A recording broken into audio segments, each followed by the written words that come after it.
Confusion சத்தம் வருதே. ஏன் என்னடே அறிவு கெட்டவன, 3 நாளா அக்கம் பக்கத்துல யாரையும் தூங்க விடாம பசுமாடு இப்படி கத்திக்கிட்டே இருக்க. நீ மட்டும் 2 பொண்டாட்டி கட்டிக்கிட்டா சரியா போச்சா? அப்பப்ப பசுமாட்ட காலைகிட்ட சேர்க்கணும்னு உனக்கு தெரியாது?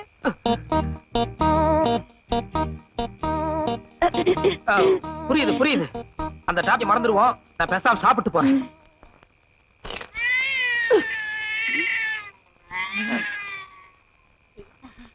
இது பூனை, இது கூட பரவாயில்ல.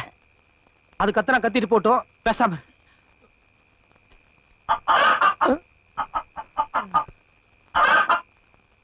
கோழி. என்ன இன்னைக்கு அக்கம் பக்கம் எல்லாம் ஒரே சமாச்சாரத்துல இருக்குது. இன்னைக்கு எனக்கு சாப்பாடு இதோட போதும். ஏன் பாதியில எந்திரிச்சிட்டு போற? அது பாட்டுல கத்தனா கத்திட்டு போட்டோம். நான் இன்னும் கத்தல. யாரு இந்த சத்தம் எல்லாம் கேட்டா இன்னும் கொஞ்ச நேரத்துல நீயும் கத்த ஆரம்பிச்சிருவ. எனக்கு போதும். ஏண்டா இங்கேயா படுக்கிற?